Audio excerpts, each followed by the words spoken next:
ku soo dhawaada Jigjiga caasimadda dawlad deegaanka Soomaalida.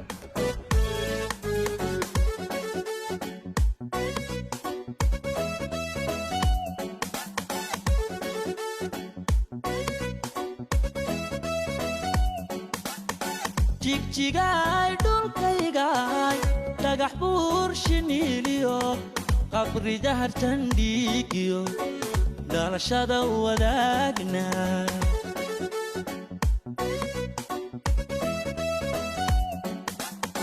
Jigjiga dhulkayga dhagax buur shiniliyo qabri jahartan dhigiyo dhalashada wadaagna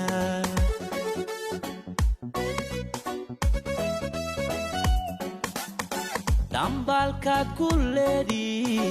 diganaha toban sano ka hor horta waxaan dabaq oo dhan ee magaalada ku yaala muusan ku oolinba marka hadda bay maartay ay koraysaa si adag oo xawli ay koraysaa waliba waxa caasimadii adduunka la tartamaysa marka laga yimaado koritaanka iyo baaxadda Jigjiga waxay noqotay caasimaddu mid martigelisay Soomaalida oo dhan hoygii waxay noqotay Soomaalida Jigjiga hoygii Soomaalida noqotay waxay kala yimaadeen banaadir bay ka yimaadeen shabeelle ka yimaadeen waxay ka yimaadeen bay waxay ka yimaadeen Hargeysa iyo Waqooyi Boorama afarta dhan way ka yimaadeen Kenya ka yimaadeen Soomaalidu xoog bay soo dhaxgashay run ahaantii kolkaynu xaqiiqada ka hadlayno xoog bay soo dhaxgashay Soomaalida Muqdisho tii hadii Ilaahay ka dhigo Somaliland tii hadii meel walba Puntland weydin joog Kismaayo ilaa iyo meel aan laga iman qarno wadanka dhan baa laga yimid isdhaxgalkaas dhaqaale horta ku kordhaa oo Soomaalida ay isdhaxgalaysa ee guryaha ka dhisanaysa ee bootooyinka gadanaysa wadankii horumarinaysa macnaheedu dhaqaalaha inuu kor u kordho ay keenaysa inay bulshada walaalowday keenaysa inay dadkii macnaheedu Soomaalinimadkii bay keenaysa iyo inay la wada dhashay oo dadkan dad Soomaali ay yihiin oo ay keenaysa waagii hore dad Ethiopian baa waan iska ahayn oo aan waxba ka warhayn imika laakiin Soomaalinimadkii iyo dadkii maartay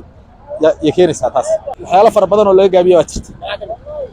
waxa kamid ah hadda maartay laamiyadan iyo waxan iyo hadda xaafadaha magaalada qaar baa ooman oo u baahan in biyo loo geliyo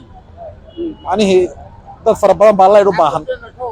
macnaheedu waxyaalo fara badan baa jirta laamiyadii baa saarta deeqa meeran ee xaafadaha aan galno wadiyaabi baa yihiin oo hadda aragto wadiyaabi magacyado xaafada hadda deganaa erdeega la dhahaa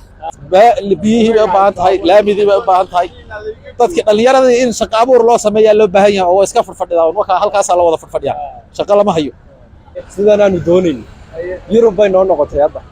sidaan ay ku fiicantahay maxay Yurub ku noqoto oo dhacay dadkii oo si fiican isku dhaxgalay xamar baa laga imanayaa Djibouti baa laga imanayaa bariga hore isku socodkaas ma jirin ya